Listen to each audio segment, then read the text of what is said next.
ఎల్లుండి మహాశివరాత్రి. జన్మానికి ఒక్క శివరాత్రి అన్నది బహుశా ఆనైమిత్తిక తిథి గురించి మాత్రమే ఉంది సామెత. అంత మహోత్కృష్టమైనటువంటి రోజు. ఆ రోజు ఉపవసించాలి. ఉపవసించడము అంటే కేవలము ఆహారము లేకుండా ఉండడం కాదు, భగవంతుని యొక్క సమీపమునందు నివసించుట అంటే మనస్సు భగవంతుడికి దగ్గరగా ఉండాలి. అలా భగవంతుడికి దగ్గరగా మనస్సుని ఉంచడానికి మనం ఏదో ఒక కార్యక్రమాన్ని చేస్తే ఇంద్రియముల ఆధారంగా మనస్సు ఈశ్వరుడి సమీపమునందు నిలబడుతుంది. కాబట్టి ఆ రోజు ఉదయం చంద్రమౌళీశ్వరారాధనగా చేస్తాం మనం.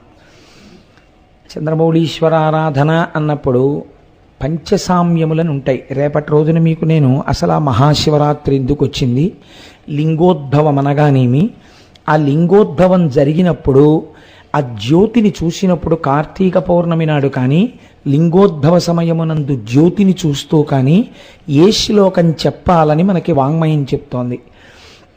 ఆ శ్లోకం చెప్పినప్పుడు ఏం జరుగుతుంది? నాకు తెలిసి ఈ ప్రక్రియ పూర్వం మనం చేయలేదు. మనం ఈ మహాశివరాత్రి నాడు అత్యద్భుతంగా ఆ కార్యక్రమాన్ని నిర్వహిద్దాం. ఆ రోజు హఠాత్తుగా రాత్రి 12 గంటలకి ఈ ప్రాంగణం అంతా చీకటైపోతుంది. ఎక్కడ వెలుగుతుంది అన్నది నేను చెప్పను, అదొక సస్పెన్స్. ఆ చీకట్లో మీ కంటిని జ్యోతి ఆకర్షిస్తుంది. ఎక్కడున్నా మీకు తెలిసిపోతుంది కదండి. ఆనాడు లింగోద్భవ సమయంలో ఒక జ్యోతి స్వరూపమైన స్తంభం ఎలా వెలిగిందో అలా ఒక జ్యోతి స్తంభము వెలుగుతుంది ఈ ప్రాంగణంలో. ఆ జ్యోతి స్తంభం వెలిగినప్పుడు మీరు మహాశివరాత్రి నాడు ఆవిర్భవించినటువంటి పరమశివ జ్యోతిర్లింగాన్ని దాంట్లో చూస్తారు. చాలా తేలికప్పుడు చూడడం. చిత్రం ఏమిటంటే దాన్ని ఒక ప్రత్యేక ప్రక్రియ ద్వారా చేస్తున్నాం కాబట్టి మీకు శుద్ధ స్ఫటికం అనినిభం అన్నట్టుగా శివుడు లోపల కనపడుతుంటాడు. మీరు జ్ఞాననేత్రంలో చూస్తే జ్వాలయందు అటువంటి ఏర్పాటు జరుగుతుంది. మీరు ఆ జ్యోతి వంక చూస్తూ ఏ శ్లోకం చెప్పాలో అప్పుడు రాత్రి 12 గంటలకి తటాలున ఎక్కడ ఉన్నా నేను ఇక్కడికి దూకి మీ అందరితో ఆ శ్లోకం చెప్పిస్తాను. అది చాలా తేలిక శ్లోకం. రేపు ఉపన్యాసంలో ఆ శ్లోకం గురించి చెప్తాను. అసలు మహాశివరాత్రి ఎందుకు చేస్తారో, ఎలా చేస్తారో, ఆ ఎందుకు ఆవిర్భవించిందో, లింగం అంటే ఏమిటో ఈ విషయాల్ని వివరణ చేస్తాను. ఇంకా అర్చనకి సంబంధించినంత వరకు పరమాద్భుతమైనటువంటి మూర్తి. అసలు అది బయటికి వస్తుందా అని బెంగపెట్టుకున్నాడు ఆయన, ఆ ప్రెస్ ఆయన. ఎంత అందమైన మూర్తిగా బయటికి వచ్చాడంటే స్వామి ఇవాళ నాకు ఆఫీస్కి పట్టుకొచ్చి చూపించారు, ఇదిగోనండి తయారైందని. నా పక్కన మా ముత్యాల సత్యనారాయణ కూడా ఉండి చూశాడు. ముగ్ధులైపోయారు చూసిన వాళ్ళు. అపురూపమైనటువంటి మూర్తి, ఎక్కడో తప్ప ఎవరింట్లోనో తప్ప ఉండదు. పంచసామ్యములు అంటారు వాటిని, రేపు వివరణ చేస్తాను. అంత అందమైన మూర్తి. అటువంటి మూర్తిని నైమిత్తిక తిథి నాడు చంద్రమౌళీశ్వరారాధనగా సంకల్పం చెప్పి చేస్తే విశేషమైన ఫలితమని మనకి నడిచే దేవుడు చంద్రశేఖర పరమాచార్య స్వామి వారు చెప్పారు. కాబట్టి ఆ రోజున ఆ చంద్రమౌళీశ్వరారాధన జరుగుతుంది. నాకు తెలుసు మీలో కొంతమంది ఇది బాగానే ఉంది కానీ మాకు టోకెన్ అందలేదే అన్న బాధ మీకుంది. ఇంకా రేపటి వరకు టైం ఉందిగా. గోపాలకృష్ణ గారిని 250 నుంచి పీకి పాకం పట్టి 500కి లాగాం. ఆయన ఏమి లేదు పాపం, ఆయనకి ఇవ్వకూడదని కాదు, ఉన్న ప్రాంగణంలో how best we can do అన్న దాని మీద ఆయన చాలా ఎక్సర్సైజ్ చేస్తుంటారు. చేసుకున్న వాళ్ళు సౌకర్యంగా చేసుకోవాలని ఆయన తాపత్రయం. దీన్ని గోపాలకృష్ణ గారిని మరింత సాగతీసి 1000కో 1500కో చేర్చలేమా అన్నది నేను ప్రయత్నిస్తాను. గోపాలకృష్ణ గారు బెంగపెట్టుకోకండి, నేను ఇలా అన్నానని మనం మాట్లాడతాను. నేను వాళ్ళకి మాట ఇచ్చేయలేదు, ప్రయత్నిస్తానన్నాను అంతే. మీరు అప్పుడే బెంగపెట్టుకోకండి గోపాలకృష్ణ గారు ఎక్కడ ఉన్నారో. కాబట్టి ఆ ప్రయత్నం చేద్దాం నిజంగా. ఒకవేళ కానీ మీరు ఒక్కటి మాత్రం సహకరించవలసి ఉంటుంది. ఒకవేళ అలా ఏకకాలమునందు 1000 మందిని దాటి కూర్చోపెట్టి ఆ పూజ చేయిస్తే, మేము ఆలయ ప్రాంగణం మొన్ననే సుబ్రహ్మణ్య కళ్యాణం జరిగింది కాబట్టి ఆవు పేడతో అలికేస్తే మేము ఆ బయటంతా కూడా క్రమశిక్షణతో కూర్చుండిపోతాం అని మీరు మాటిస్తేనే ప్రయత్నం చేస్తాను. ఇవ్వగలరా? కాబట్టి ఆ ప్రయత్నం మనం చేద్దాం. ఏకకాలమునందు ఇంతమంది ఒక దేవాలయంలో పూజ చేయడం అంటే అది ఎంత అదృష్టహేతు అండి, మాటలు కాదు కదా. చూద్దాం, ఏమో అంత గొప్ప కార్యక్రమాన్ని మనం చేయగలమా, ఒకసారి పరిశీలన చేద్దాం. ఇది ఒక పెద్ద రికార్డ్ అయి కూర్చుంటుంది కాకినాడ చరిత్రలో. ఇంతమంది స్వచ్ఛంద క్రమశిక్షణతో అలా కూర్చోగలిగితే చూద్దాం. దాని గురించి మనం ఒక ప్రయత్నం చేద్దాం. మీరు కంగారు పడకండి, రేపటి రోజుకి మీకు అనౌన్స్మెంట్ జరుగుతుంది. ఎందుకంటే ఎల్లుండే మహాశివరాత్రి కనుక ఒకవేళ టోకెన్స్ ఇచ్చేటట్టుంటే రేపు ఉపన్యాసం అయిపోగానే ఇచ్చేస్తారు. ఏమండి, అది కనుక చూడండి. ఇప్పుడు నేను ఇంకా ప్రసంగంలోకి ప్రవేశిస్తాను, ఎందుకంటే మిగిలిన లింగోద్భవం అవి రేపు చెప్తాను. కాబట్టి ఇంక ఈ అనౌన్స్మెంటే చేస్తూ కూర్చుంటే ఆ ప్రవచనం అన్నది దెబ్బతింటుంది. హరి ఓం. మనం శివాలయానికి వెళ్ళినప్పుడు మనకి ఎదురుగుండా ముందు దర్శనమిచ్చేటటువంటి భగవన్మూర్తి నందికేశ్వరుడు. ఆ నందీశ్వర దర్శనం చేసి మనం అప్పుడు శివాలయంలోకి ప్రవేశించాలని శైవాగమం మాట్లాడుతోంది. ఈ నందీశ్వరుని యొక్క ఆవిర్భావం ఏమి? సాధారణంగా దిండి ముండి అని ఇద్దరు ఉంటారు శివాలయంలో అయితే. విష్ణువాలయంలో అయితే జయ విజయ అని ఇద్దరు ఉంటారు. వీరు ద్వారపాలకులు. స్వామివారి యొక్క రాజద్వారానికి అటు ఇటు ఉండి కాపు కాస్తూ ఉంటారు. అంతవరకు బాగుంది. విష్ణువాలయంలో అయితే గరుడాళ్వారు ఉంటారు, వారిని సేవిస్తారు, వారికి నమస్కరిస్తారు. కానీ గరుడాళ్వార్ అలా శ్రీ మహావిష్ణువుకి ఎదురుగుండానే ఉండాలని కానీ, లేకపోతే గరుడాళ్వారు ఎదురుగుండా లేనటువంటి విష్ణువాలయం ఉండకూడదని కానీ విష్ణువాగమంలో ఉన్నట్లుగా మనకు అనిపించదు. ఎందుచేతనంటే మనం అనేక వెంకటేశ్వర స్వామి వారి దేవాలయాలు చూస్తుంటాం, ధ్వజస్తంభంలోనే కింద గరుడు ఉంటూ ఉంటాడు. అంత మాత్రం చేత ఒక్కొక్కసారి ఆళ్వారులలో పక్కనున్న దేవాలయాలు ఉన్నాయి. కానీ శివాలయం అనేటప్పటికీ శివలింగం ఎంత ముఖ్యమో నందీశ్వరుడు అంత ముఖ్యం. ఇది ఎందుకు జరిగింది, ఎలా జరిగింది? అలా ఒక వృషభ రూపమై ఈశ్వరుడు నన్ను క్షమించుగాక ఒక పశువు శివుడి ముందు కూర్చునేటటువంటి అధికారమును ఎలా పొందినది? ఇది కేవలం అలా పడుకోవడం కాదండి. ఒక ఎద్దు మీరు శివాలయం తాలూకా మెట్టు దాటి లోపలికి వెళ్ళగానే ముందు కనపడేది ధ్వజస్తంభం, దాని తర్వాత కనపడేది నందీశ్వరుడు. ఆ నందీశ్వరుడు అసలు ఎలా ఎందుకుంటాడో అన్న విషయం మీకు అర్థమైతే జీవితంలో మీరు 100 మెట్లు ఒక్కరోజు ఎక్కేసినట్టు. అన్ని కొత్త విషయాలు మీకు తెలుస్తాయి. కాదు, అది విన్నంత మాత్రం చేత కొన్ని గొప్ప ఫలితములు కలుగుతాయి. ఇప్పుడు మీరు అవధరించండి, ఒకానొక సమయంలో శిలాదుడు అనబడేటటువంటి ఒక మహర్షి, ఆయనకి ఒక చిత్రమైన కోరిక కలిగింది. మనకి కోరికలు కలుగుతుంటాయి. చిత్రము అన్న మాట ఎందుకు వస్తుంది అంటే, చూడండి, ఎప్పుడు అసలు ఒక ఉపవాసం ఉండడం కానీ, ఒక భగవదారాధన చెయ్యడం కానీ, లేకపోతే భగవత్ సంబంధమైన విషయంలో పాల్గొనడం కానీ తెలియనటువంటి వ్యక్తికి చాలా భగవత్ సంబంధంలో మగ్నమై ఉండే వ్యక్తి కనపడ్డాడు అనుకోండి, ఆశ్చర్యంగా ఉంటుంది. ఏమిటండి ఆయన అలా ఉంటాడు, మరీ అంత భక్తి ఏమిటండి అంటాడు. తన దగ్గర లేనిది వేరొకరి దగ్గర ఉంటే చిత్రంగా అనిపిస్తుంది. కానీ భగవంతుని యందు పూనిక కలిగినటువంటి వారు సాత్వికమైన భక్తి చేత ఈశ్వరుణ్ణి కిందకి దింపి తీసుకొచ్చి ఆయన యొక్క అనుగ్రహాన్ని మన మీద వర్షింపచేశారు. అలాంటి వాళ్ళల్లో ప్రాతస్మరణీయుడు శిలాదుడు ఒకడు. ఆయన తన గురించి తాను కోరుకున్నది లేదు, తన గురించి తాను ఆలోచించింది లేదు. ఆయన ఇంద్రుడి గురించి గొప్ప తపస్సు చేశాడు. తపస్సు చేస్తే దేవేంద్రుడు ప్రత్యక్షం అయ్యాడు. నీకేం కావాలని అడిగాడు. అడిగితే ఆయన అన్నాడు, సాధారణంగా ఎవరైనా ఏమడగాలి, నా కొడుకు కావాలని అడుగుతాడు. ఆయన అన్నాడు, అయోని సంభవుడైన కుమారుడు, చిరంజీవి అయిన కుమారుడు, పరమభక్తుడైన కుమారుడు నాకు కావాలన్నాడు. మీరు అసలు ఆ చిత్రం చూడండి. నాకు కొడుకు కావాలంటాడు ఎవడైనా. ఆయన అన్నాడు అయోని సంభవుడై ఉండాలన్నాడు. అంటే తన కొడుక అంటే తన కొడుకు కాడు, అయోని సంభవుడు కదా.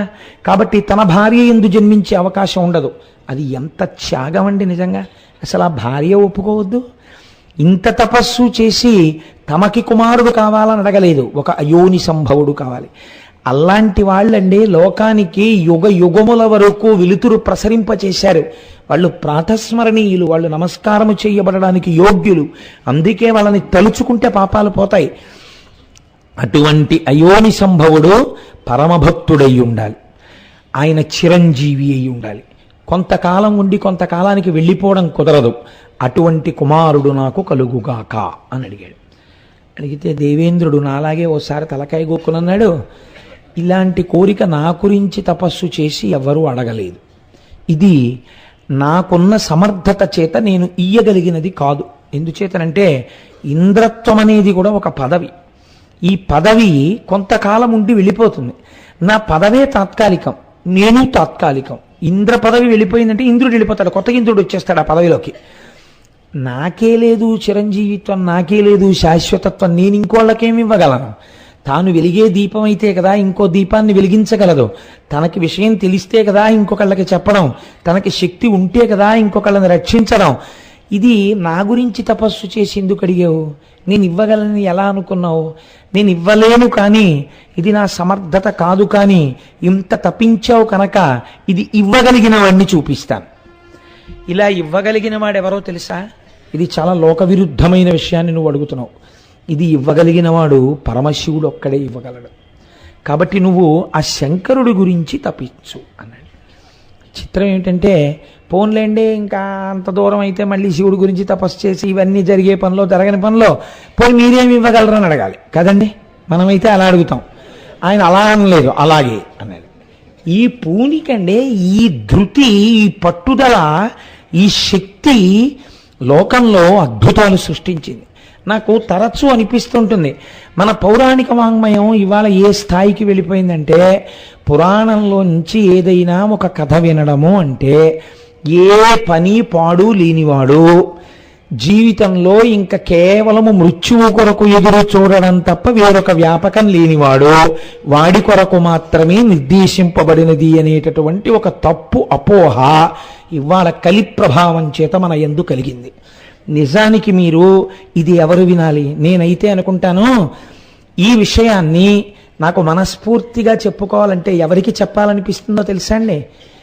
కాలేజ్ గోయింగ్ చిల్డ్రన్ అందరినీ కూర్చోపెట్టి పట్టుదల అన్నది ఎన్ని అద్భుతాలని ఆవిష్కరించింది ఈ దేశంలో. కొన్ని కోట్ల మంది వానరులు కింద ఉండిపోతే ఏ శపథమన్వేష్టం చరణా చరితే పథి, నేను వెడతానని సంకల్పించారు హనుమ. ఈ ఏషా, అందుకే అంత మాట వేసేశారంతే మహర్షి. అసలు సంకల్పించాడు రా, వీళ్ళందరూ కింద కూర్చున్నారు వెళ్ళలేమని, వెడతానన్నాడు. అదే గొప్ప. ఎవడు అసలు లోకమునంతా ఏ పోకళ్ళలో పోతోందో ఆ పోకళ్ళలో పోకుండా నేను ఒక కొత్త విషయాన్ని సాధిద్దామని బయలుదేరిన మొనగాడున్నాడే, వాడి వల్ల లోకానికి అద్భుతాలు జరుగుతాయి. తను నిద్రపోవాలన్న విషయం, తన అన్నం తినాలని విషయం, తను కాఫీ తాగాలన్న విషయం మర్చిపోయారు అబ్దుల్ కలాం గారు. ప్రొఫెసర్ పిలిచి నువ్వు 7 రోజులలో ఈ ప్రాజెక్ట్ ఇవ్వాలి అంటే ఆయన మర్చిపోయారు. మర్చిపోతే అటెండెంట్ ఆయనకి జ్ఞాపకం చేశాడు, మీరు కాఫీ తాగలేదు, మీరు అన్నం తినలేదు అని. ఈ పట్టుదల ఇవాళ భారతదేశ రక్షణ సామర్థ్యమునందు కొత్త కొత్త ఉపగ్రహ సృష్టికర్తయ్యి, వీరు వారు అని లేకుండా అందరి చేత గౌరవింపబడగలిగినటువంటి ఒక మహోన్నత సంస్కారిని తీర్చిదిద్దింది రాష్ట్రపతిగా. అందుకే చూడండి, ఈ సంకల్ప బలం పిల్లల్లో చేర్చాలనో ఏమిటో ఆయన తాపత్రయం. ఎక్కడికొచ్చినా ఆయన పిల్లలతో మాట్లాడడానికి ఇష్టపడతారు. నాకు తెలిసి సర్వేపల్లి రాధాకృష్ణన్ గారి తర్వాత అంతలా పిల్లలకి చేరుకై మాట్లాడడానికి ఇష్టపడేటటువంటి గురుస్వరూపం అబ్దుల్ కలాం గారు. మహనీయుడు మహనీయుడే, వారిని స్మరించడమే సంతోషం. కాబట్టి చూడండి, శిలాదుని యొక్క పూనిక చూడండి, ఇది కొత్త కోణం తొడగాలి. ఇది కదండి, ఇంతమంది దేవతలు, ఇంతమంది దానవులు క్షీరసాగర మథనం చేశారు, హాలాహలం వస్తే పారిపోయారు. మరి శిలాదుడు ఒక్కడు, హనుమ ఒక్కరు, వీళ్ళు చరిత్ర సృష్టించారు. ఎందుకు సృష్టించారు అంటే వాళ్ళ సంకల్ప బలాలు అటువంటివి. నేను ఇవ్వలేని శివుణ్ణి అడిగన్నాడు.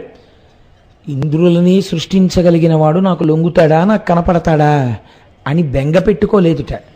తపస్సు చేశాడు. ఎక్కడ కూర్చుని చేశాడో తెలుసా అండి తపస్సు? వజ్రముల వంటి పళ్ళు కలిగినటువంటి పురుగులు ఎక్కువగా ఉండే ప్రాంతంలో కూర్చుని తపస్సు మొదలెట్టాడు. అంటే మనస్సు అంతర్ముఖం అవ్వదు. ఎందుకు అవ్వదు? వాటికి ఒక లక్షణం ఉంటుంది. నిశ్శబ్దంగా కూర్చుంటే చుట్టూ చేరి తమ వజ్రముల వంటి దంతములతో కొరుక్కు తినేస్తాయి శరీరాన్ని. కాబట్టి కూర్చోగానే దోమలు ఎక్కువగా ఉంటేనే సంధ్యావందనం కుదరదు, అలాంటి పురుగుల మధ్యలో కూర్చుని ఇంకా ధ్యానం ఏమిటండి, తపస్సు ఏమిటి?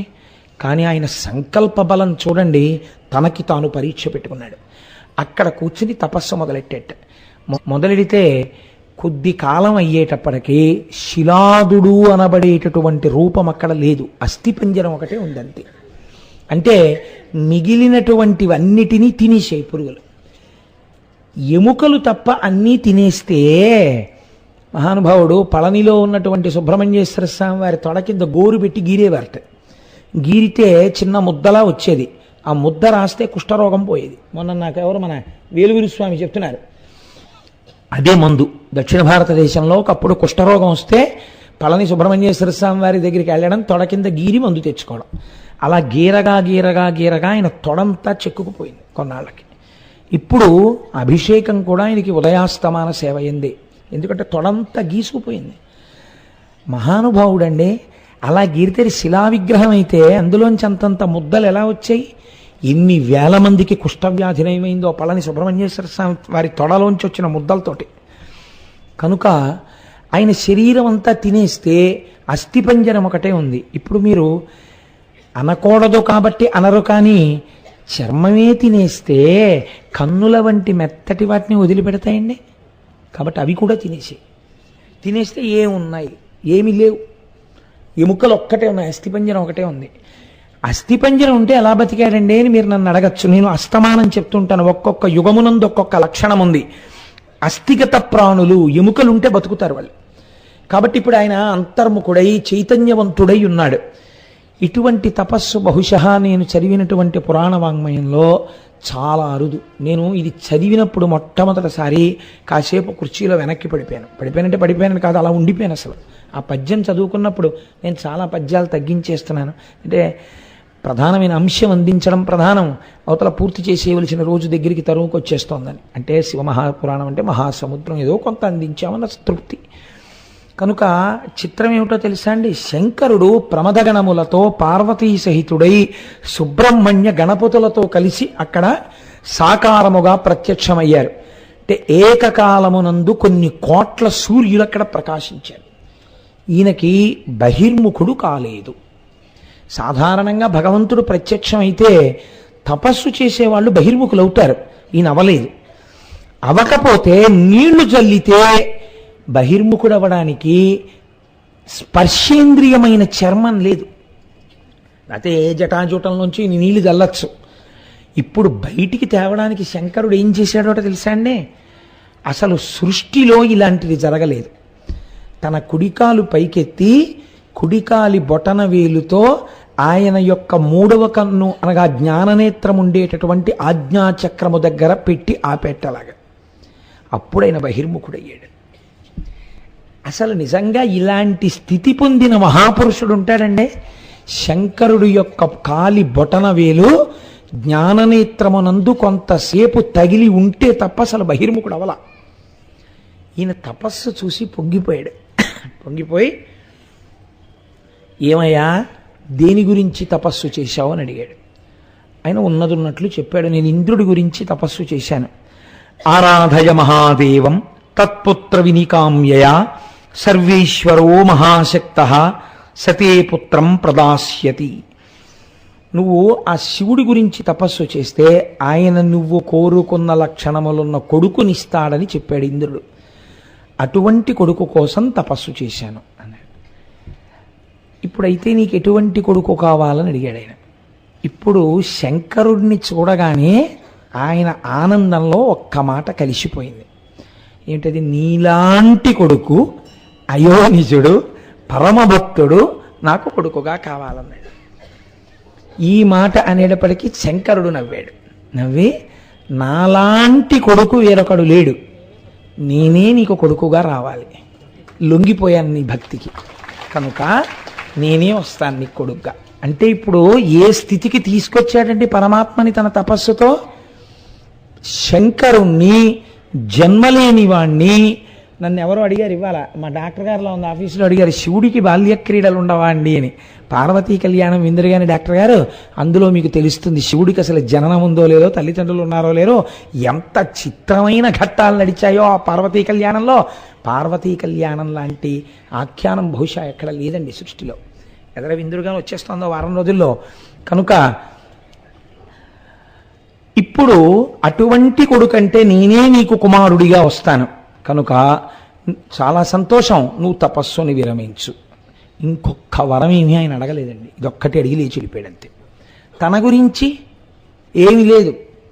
మరి ఇది ఎందుకు అడిగినట్టు? చాలు, ఇలాంటి వాడొకడు ఇంకొక కొత్త స్వరూపం వస్తోంది, ఇది లోకాలను ఉద్ధరిస్తుంది. నేను పుట్టినందుకో, నాకొక శరీరం ఉన్నందుకో, ఈ శరీరాన్ని ఈశ్వరార్పణముగా ఉపయోగించి నేను ఒక బృహత్ కార్యాన్ని లోకం కోసం చేశాను. వీరిని మహాత్ములు అని పిలిచింది లోకం. వీరు మహాత్ములంటే. అందుకే అటువంటి మహాత్ముల కోవలోకి ఒక చంద్రశేఖర పరమాచార్య స్వామిని చెప్తాను. ఎందుకని? మహానుభావుడు ఎక్కడికి వెళ్ళినా ఎప్పుడూ సనాతన ధర్మాన్ని, వైదిక నిష్టని పెంచి ప్రోధి చేయడానికి ఎంత తపించారో. పిల్లల దగ్గరికి వెడితే శ్రీరామ ఎలా రాయాలో వాళ్ళని కూర్చోపెట్టి నేర్పేవారు. శ్రీరామ రాసేటప్పుడు ఒక్క పుస్తకం పట్టుకుని రాయకండి. నేను అందుకే శివరాత్రి నాడు శివకోటి రాయడం కూడా మనం అంతర్భాగం చేద్దామనడానికి కారణం ఏమిటో తెలుసా అండి? నా సొంత తెలివితేటలేం కావు, పరమాచార్య స్వామి వారు చేసిన ప్రయోగం అది. రామచంద్రమూర్తి ఫోటో ఎదురుగుండా పెట్టుకుని శ్రీరామ అని రాసి ఒకసారి ఇలా చూడండి, శ్రీరామ అని రాసి ఇలా చూడండి, శ్రీరామ అని రాసి ఇలా చూడండి. నామం రాసి ఆయన్ని చూస్తూ, నామం రాసి ఆయన్ని చూస్తుంటే మీకు తెలియకుండా మీ యందు రాముని యొక్క తేజస్సు ప్రవేశిస్తుంది. ఇందులో కొంతమంది రామచంద్రమూర్తులైతే ఈ దేశంలో ఆర్షధర్మం నిలబడుతుంది. శంకరులు మమ్మల్ని అందుకే వినియోగించారనేవారు. అంతక తప్ప నా గొప్ప ఇది నా ఆలోచన అనేవారు కాదైనా. తన కోసమని ఆయన చేసింది, ఇది నేను చేస్తున్నానని చేసినది. పరమాచార్యుల వారిదేదీ లేదు. అంటే మహాపురుషుడండి చంద్రశేఖర పరమాచార్య అంటే. ప్రాతస్మరణీయుడు. ఆయన పేరు తలుచుకుంటే పాపాలు పోతాయి. కనుక పరమశివ సుతుని అయోజు సురుచిర నవినాశు నీకు జోకగువానిన్ పరమకృప నిమ్ము మురిషద వరమిది ఏ సర్వలోక వంద్యపదాబ్జ. అన్ని లోకముల చేత నమస్కరించేటటువంటి పాదపద్మములు కలిగినటువంటి ఓ శంకరా, నీ వంటి కుమారుడను నాకియ్యి. ఎటువంటి వాడు? సురుచిర అవినాశు, నాశనము లేనటువంటి వాణ్ణి నాకు కటాక్షించు. నీకు జోకగువాని, నీతో సమానమైన వాణ్ణి నాకు కొడుకుగా అయ్యి. అలాగేను అన్నాడు స్వామి. కొంతకాలం అయిపోయింది, ఈయన ఇంటికి వెళ్ళిపోయాడు. వెళ్ళిపోయి ఒకానొక నాడు పరమశివ సంబంధమైనటువంటి ఒక యజ్ఞ కార్యాన్ని నిర్వహించడం కోసమని భూమిని దున్ని యజ్ఞశాల నిర్మాణం చేసి అగ్నిహోత్రాన్ని వ్రేల్చడం కోసమని కొన్ని గుండములను ఏర్పాటు చేసి ఆ యజ్ఞాన్ని నిర్వహణ చేస్తున్నాడు.